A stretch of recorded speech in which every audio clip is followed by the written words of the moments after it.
la science de l'IA ne sait pas répondre à la question comment est-ce qu'on pourrait construire des IA qui seraient éventuellement aussi intelligentes ou plus intelligentes que nous et qui ne se retourneraient pas contre nous. Bonjour Yoshua Benjo. Bonjour. Merci de nous accorder cette interview en duo avec mon camarade Bruno Guglielminetti et moi-même. Yoshua Benjo, vous êtes chercheur en informatique, professeur à l'Université de Montréal. Vous êtes surtout l'un des pères de l'apprentissage profond, le deep learning. Avec vos confrères Geoffrey Hinton et Yann Lequin, vous avez reçu en 2018 le prix Turing, ce qu'on appelle le prix Nobel de l'informatique, pour votre travail sur les réseaux de neurones artificiels. Tout récemment, le Time vous a consacré comme l'une des 100 personnalités les plus importantes et les plus influentes du monde, bien sûr en rapport avec l'intelligence artificielle. Et malgré tout, vous faites partie, on pourrait dire, des inquiets face au risque de l'IA, et on va en parler ensemble. Mais avant ça, c'est Bruno qui vous pose tout de suite la première question. Yoshua Benjo, il y a 5 ans, je me souviens, je trouvais ça fascinant, vous preniez toujours l'exemple de la fameuse grenouille. Quand on vous demandait à une intelligence artificielle, est-ce que c'est vraiment intelligent? Et puis là, vous expliquez que une grenouille, ça peut être intelligent parce qu'on peut lui apprendre un truc, puis elle le fait à merveille, elle peut le répéter. Mais aujourd'hui, si vous aviez à qualifier le niveau de l'intelligence artificielle, est-ce que vous parleriez toujours de la grenouille ou ça commence à ressembler à un bœuf? En fait, c'est un animal étrange auquel on s'attendait pas. Je pense que beaucoup de chercheurs pensaient qu'on allait d'abord réussir à mettre le niveau d'intelligence des animaux qui sont autour de nous, comme la grenouille ou notre chien, notre chat, et que ce qui viendrait en dernier, c'est la capacité à maîtriser le langage, l'abstraction. Mais ce qu'on voit, c'est un peu le contraire, là. Donc, avec la manipulation du langage, avec des outils comme ChatGPT, Gemini, tout ça nous montre qu'on, pour des raisons techniques qui ont rapport avec la quantité de données disponibles de textes et d'images, on maîtrise vraiment bien ces modalités, puis la compréhension et la manipulation du langage, mais on est encore loin d'avoir résolu les enjeux de la grenouille, c'est-à-dire le contrôle moteur. Ce que la robotique finalement essaie de faire, là, c'est pas mal en retard par rapport aux capacités un peu plus avancées cognitivement. Ce qui fait que c'est dur de faire une comparaison animale. Ce serait comme si on avait une sorte d'animal savant, mais qui est absolument très, très stupide au niveau du contrôle de son corps. Alors, je l'ai dit, vous êtes l'un des pères de l'apprentissage profond. Qu'est-ce que ça a changé? Ça a été vraiment un tournant, ça, en matière d'intelligence artificielle. Ouais. En fait, tellement qu'aujourd'hui, les gens utilisent le mot intelligence artificielle comme si on parlait de l'apprentissage profond et vice-versa, alors que intelligence artificielle, ça recouvre beaucoup d'approches depuis des décennies. Et c'est parce que ces systèmes basés sur les réseaux de neurones ont vraiment fonctionné de manière surprenante et que l'industrie s'en est emparée et qu'il y a beaucoup d'argent à faire et que c'est surtout ça qui aussi inquiète la classe politique, comment ça va être utilisé, est-ce qu'on va en perdre de contrôle? Ça devient un enjeu pour tout le monde, l'intelligence artificielle, mais c'est en réalité une forme d'approche à fabriquer des machines intelligentes qui émerge des travaux qu'on a fait sur les réseaux de neurones depuis des décennies. Vous auriez pu décider d'aller dans le domaine du privé avec les grandes entreprises. D'ailleurs, vous collaborez à l'occasion. Mais vous, après McGill, après le MIT, vous avez décidé d'aller à l'Université de Montréal enseigner, faire de la recherche. Pourquoi? Qu'est-ce qui est important pour vous d'être de ce côté-là de la barrière? D'abord, c'est clair que la liberté de choisir ce sur quoi je travaille, la liberté de parler comme je le veux, tout cet aspect aussi d'avoir l'impression de travailler vraiment pour le public sans être biaisé par la main qui me nourrit, c'était quelque chose d'important. Et puis, je dois dire, travailler avec les étudiants, ceux qui commencent leur carrière, les doctorants, ceux qui font des maîtrises, des post-docs, tout ça, c'est émotionnellement très, très satisfaisant, hein. C'est comme avoir une grande famille avec une rotation qui est un peu comme comme ce qu'on peut ressentir avec nos enfants. Euh, c'est nourrissant de voir comment on peut aider ces jeunes-là à s'accomplir. Alors, ça a aussi un impact sur mes capacités à euh, avoir mes idées développées par le fait d'avoir un grand groupe d'étudiants. Ça fait en sorte que euh, j'ai pu avoir plus d'impact scientifique. Donc, voilà, c'est toutes des bonnes raisons pour moi d'avoir fait ce choix, mais je pense que chacun doit faire ses choix dans la vie, puis je respecte complètement mes collègues qui ont choisi la voie industrielle. Il y a aussi des attraits de ce côté-là. Oui, comme Yann Lequin chez Meta, etc. Vos étudiants, Yoshua Bengio, on les retrouve aujourd'hui dans toutes les grandes entreprises qui comptent. Hein, il y en a plusieurs. Je pense par exemple, vous avez eu Arkand Sirinas comme étudiant qui a créé le site Perplexity. Comment est-ce que vous voyez cette cette explosion de nouveaux services commerciaux pour le coup liés à l'intelligence artificielle aujourd'hui? Ben, il y a un côté extraordinairement positif de voir les travaux qu'on a fait développer dans des produits et services qui pourraient servir tout le monde. Moi, je trouve qu'on devrait investir plus dans le développement de l'IA pour aider la recherche scientifique. Euh, pas au- mais peut-être moins sur comment on va remplacer le travail des humains par un travail de machine. Mais bon, d'un point de vue économique, c'est sûr qu'il y a une très, très forte pression pour augmenter la productivité avec l'IA.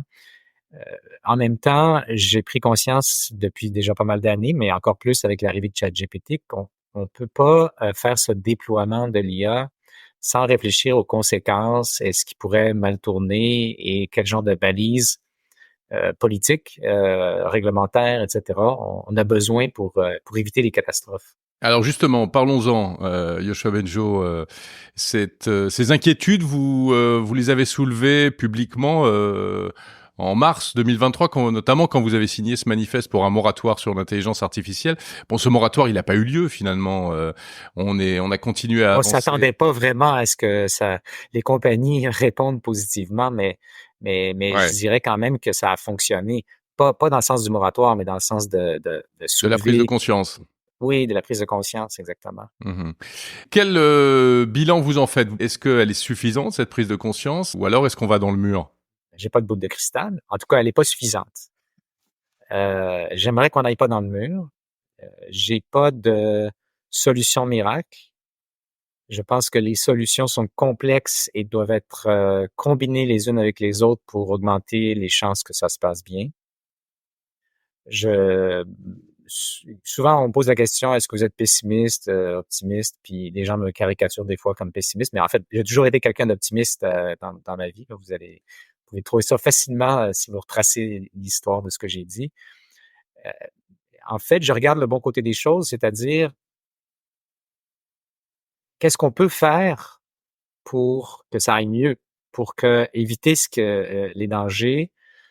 Donc, je suis plus dans l'action. Enfin, je fais plus des recommandations parce que, mais moi-même aussi, dans mes choix de recherche, par exemple, ça a beaucoup changé parce que je me pose la question, quelles avancées scientifiques sont nécessaires pour que les choses aillent dans le bon sens, qu'on puisse bénéficier des avancées de l'IA sans trébucher collectivement. Il y a un constat qui est que la science de l'IA, la science, ne sait pas répondre à la question comment est-ce qu'on pourrait construire des IA qui seraient éventuellement aussi intelligentes ou plus intelligentes que nous et qui ne se retourneraient pas contre nous, qui agiraient dans un sens moral, qui créeraient pas des catastrophes, soit entre des mauvaises mains ou de leur propre chef. C'est quand même une question importante et on continue à foncer dans cette direction sans avoir la réponse. Donc ça, c'est une question scientifique. C'est quel genre d'algorithme, quel genre de mathématiques, quel genre de manière d'entraîner peut-être nos réseaux de neurones ferait en sorte qu'on puisse avoir des garanties les meilleures possibles pour éviter des catastrophes. Un peu comme si on pose la question, bon, on voudrait construire une centrale nucléaire qui nous donnerait de l'énergie à bon marché, qui serait très, très utile, mais est-ce qu'on se pose la question de qu'est-ce qui pourrait arriver de dangereux et comment faire pour construire les garde-fous et obtenir des garanties le plus fort possible mathématiques dont ça nous pètera pas dans la gueule au moins d'ici 1 million d'années. Ben, pour l'instant, on n'a pas ce genre de réponse pour l'IA. Tant que l'IA est pas trop puissante, ça peut encore aller, mais plus elle devient capable et plus les dangers augmentent. Et si à un moment donné, ça dépasse la capacité humaine dans les domaines suffisants, alors là, le danger est extrême. Justement, parlons-en de vos recherches. À l'heure actuelle, qu'est-ce qui vous intéresse? Sur quoi vous travaillez? Alors, mes travaux se basent sur des résultats mathématiques qui nous disent comment on pourrait, en principe,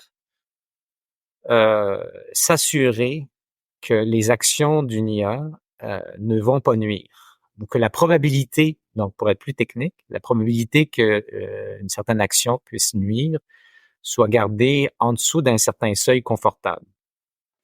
Donc, la question de mes travaux, c'est comment on peut estimer cette probabilité de façon à ce que si l'IA propose une réponse qui pourrait être dangereuse, eh bien, on la filtre, on dit non.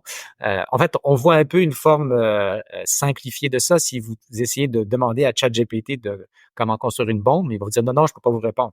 Hein. Donc, comment est-ce qu'on fait une version plus sophistiquée, mais surtout avec des garanties mathématiques les plus fortes possibles, que la réponse, c'est-à-dire que ce filtre-là va bien nous donner les réponses qu'on veut, qui sont sécuritaires. Pour l'instant, on ne sait pas faire ça, mais je pense qu'il y a des solutions. Il faut s'y atteler à ce genre de recherche le plus vite possible. Pour moi, ça devrait être le projet scientifique le plus important de l'humanité, parce que si on réussit pas à faire ça avant d'arriver à des intelligences surhumaines, tout le reste tombe par terre et c'est pas, c'est dommage là, mais c'est une condition nécessaire à la poursuite de notre civilisation.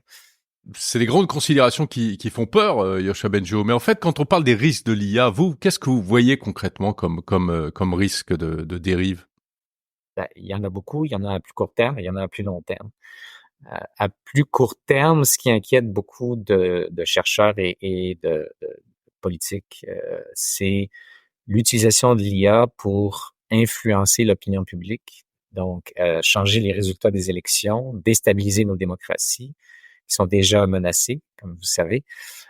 Donc avec les hypertrucages, avec les dialogues personnalisés pour influencer les gens, ça fait quand même assez peur. Moi, j'ai vu des imitations de moi-même qui dit des choses que je ne dirais jamais. Non, la technologie est très avancée et ça va continuer. Donc ça, c'est des choses à court terme. Ensuite, si on regarde un petit peu plus loin, il y a les usages par des mauvais acteurs, comme on dit, donc des terroristes, des pays qui veulent nous nuire. Au fur et à mesure que ce système devient plus avancé, ça devient comme des bases de connaissances qui peuvent aider des gens qui sont pas nécessairement experts à nous attaquer notre cyberinfrastructure, construire des armes. Ce qui inquiète le plus les gens, c'est des armes biologiques, par exemple. Peut-être à inventer des nouvelles armes biologiques ou chimiques. Alors ça, c'est ces aspects de sécurité nationale. Je dirais que c'est deuxième volet un peu plus tard, mais qui pourrait venir aussi vite que dans quelques années. Et puis, si on regarde un petit peu plus loin encore, peut-être le plus épeurant, c'est ce qu'on appelle la perte de contrôle, c'est-à-dire d'avoir des IA qui, finalement, au lieu de faire ce qu'on leur demande de faire ou ce que nous, on attend de ces IA, se retournent contre nous pour préserver leur propre vie, leur propre survie, par exemple, pour nous empêcher de les éteindre et pour s'assurer qu'on va pas comment dire, qu'on va pas les empêcher de continuer à recevoir des récompenses. C'est la manière dont ils sont entraînés à maximiser les récompenses.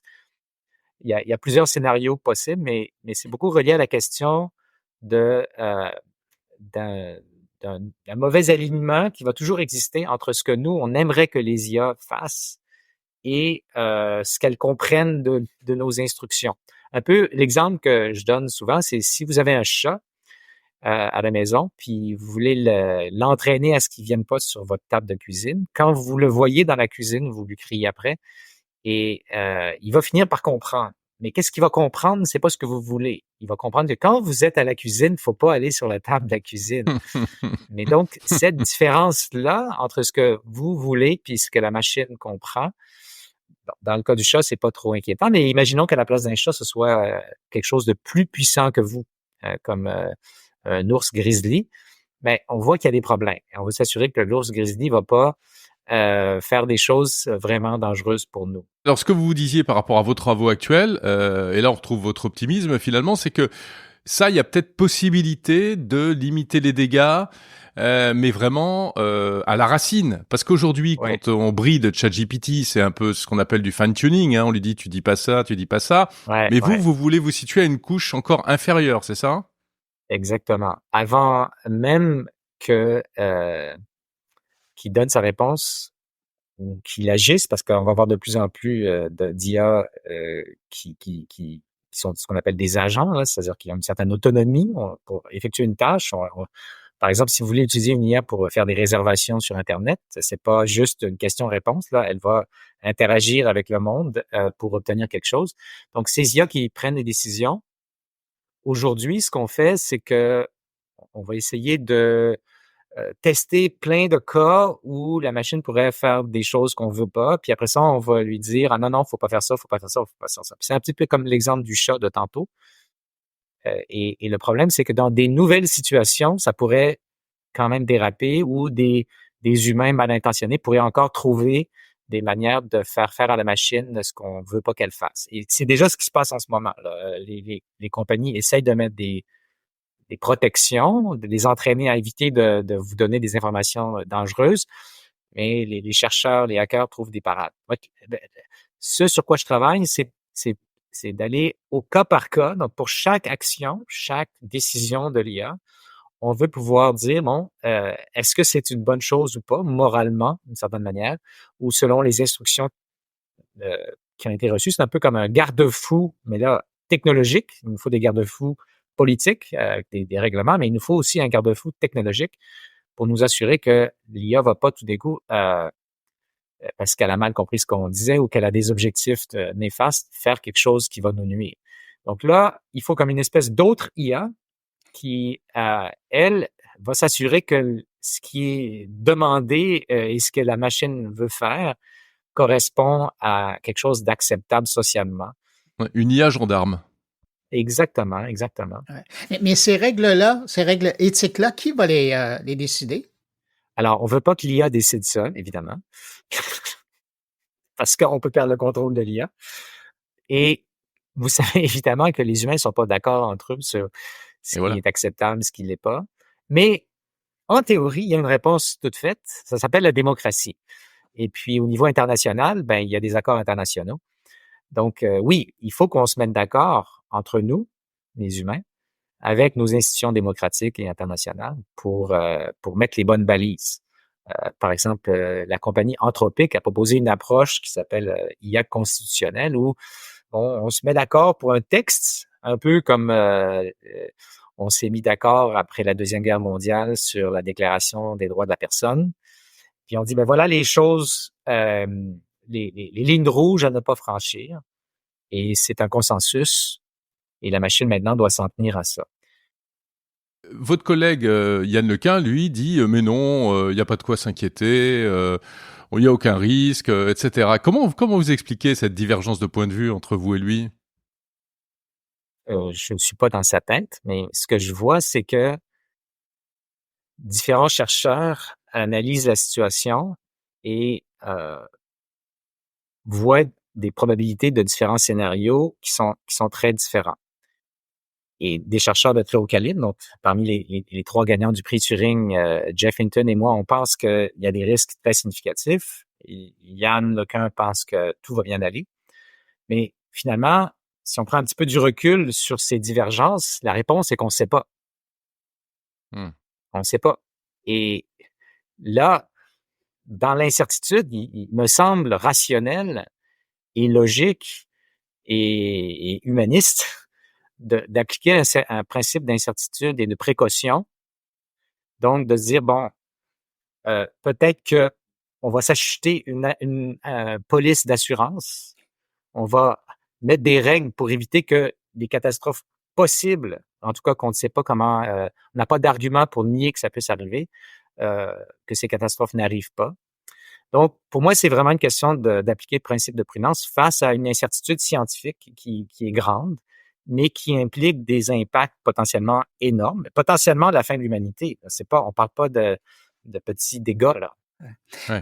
Yoshua Bengio, je vais vous ramener au Canada. Récemment, il y a le gouvernement canadien qui a annoncé la création de l'Institut canadien de la sécurité de l'intelligence artificielle.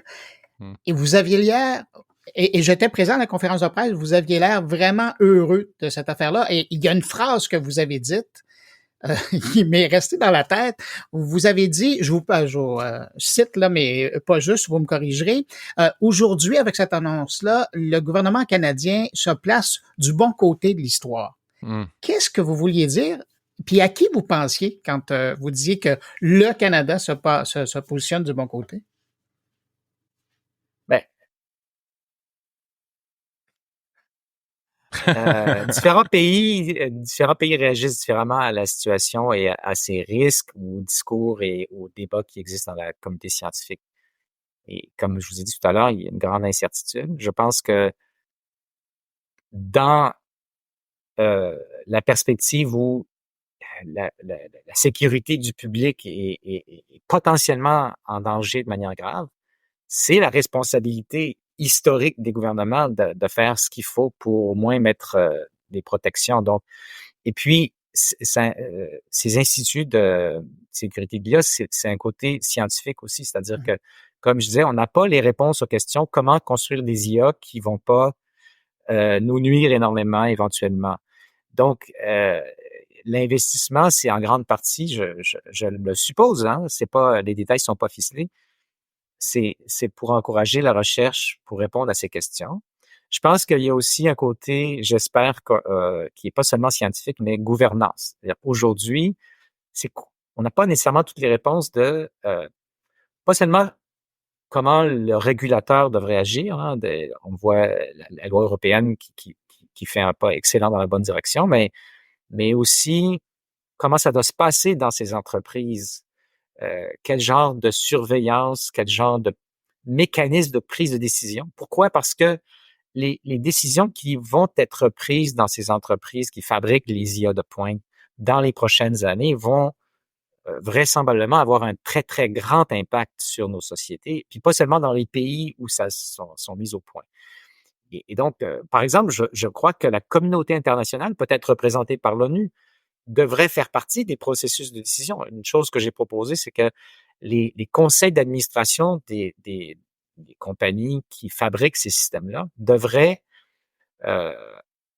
inclure des représentants du public. C'est quoi c'est quoi le bon processus pour choisir les gens qui vont aller là? Et non pas seulement ceux qui sont là pour maximiser les profits, parce que la maximisation du profit n'est pas toujours bien alignée avec l'intérêt général. Et c'est plus que le régulateur. Le régulateur, il vient comme après qu'on ait déjà cassé les pots, ou bien il reçoit des rapports de temps en temps. C'est un bon début, mais en réalité, ça devrait être à chaque instant. Bon, les conseils d'administration se rencontrent peut-être tous les mois. Et leur rôle, c'est vraiment d'être une validation de la responsabilité des actions de l'entreprise par rapport à ceux que ça affecte. Donc, oui, il y a ceux qui investissent, mais il y a toute la population et le reste de la planète qui est là et qui n'a pas de visibilité sur ce qui se passe et qui n'a pas non plus de voix dans ces décisions. Donc, c'est ça que je veux dire par gouvernance. Donc, il y a un côté scientifique, puis il y a un côté gouvernance. C'est quoi les bonnes manières de faire et comment on organise aussi l'aspect international, géopolitique, parce que il y a une course entre les entreprises qui est malsaine, mais il y a aussi une course entre les pays qui est malsaine. Là, on voit entre les États-Unis puis la Chine quelque chose qui pourrait aller dans le mauvais sens. Comment on fait pour créer une sorte de confiance où on se fait pas vraiment confiance, un peu comme avec les armes nucléaires, pour s'assurer que l'IA du futur, on ne parle pas de l'IA d'aujourd'hui, ne devienne pas une arme qui nous nuise tous si on tombe dans cette course aux armements basés sur l'IA, armements incluant influence sur la démocratie, incluant La désinformation. Oui. la désinformation, les cyberattaques, c'est dans une zone grise des cyberattaques. Hein. Ça se passe en ce moment, mais on considère pas que c'est des vraies attaques. Enfin bon, mais tout ça, c'est des enjeux géopolitiques et de sécurité nationale qui pourraient déraper, et il faut s'occuper de ça au niveau international, en même temps qu'on s'occupe de la gouvernance dans chaque entreprise qui fait ces systèmes-là. Puis là, je parle seulement des IA vraiment très, très puissantes qui peuvent devenir des armes. Pour l'instant, on les a pas, mais vu le progrès, on peut anticiper que dans les années qui viennent que ça va être de plus en plus le cas.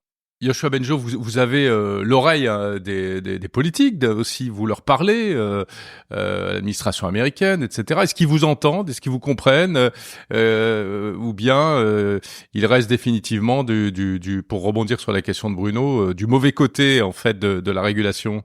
Et puis un petit mot aussi sur, vous avez parlé de l'Europe, est-ce que vous pensez que l'Europe va dans la bonne direction? Je dirais que d'abord, ça dépend des pays, hein, parce que de même qu'il y a des interprétations différentes des risques entre les chercheurs, selon qui on écoute, on va peut-être pencher plus d'un côté que de l'autre parmi les gouvernements de différents pays. Mais c'est clair qu'il y a une augmentation très significative de l'intérêt à mieux comprendre ces risques-là à travers la planète et les institutions internationales aussi.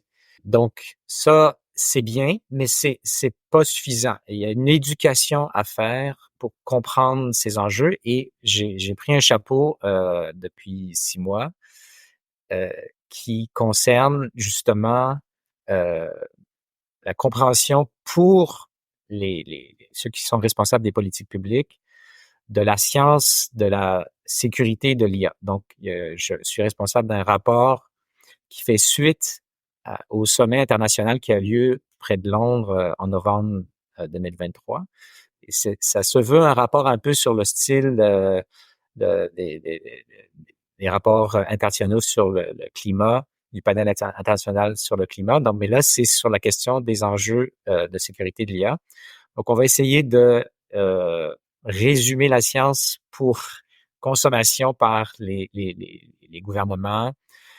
Et on va avoir un premier rapport dans à peu près un mois qui va venir, un rapport intérimaire, et un autre qui devrait sortir avant le sommet sur l'IA qui va avoir lieu en France en début de 2025. Yoshua Bengio, on va vous laisser retourner à votre agenda de rencontre. Au nom de Jérôme Colombin et en mon nom personnel, merci d'avoir pris de votre temps dans votre agenda pour répondre à nos questions. Et on vous dit à bientôt. Merci beaucoup. Au revoir.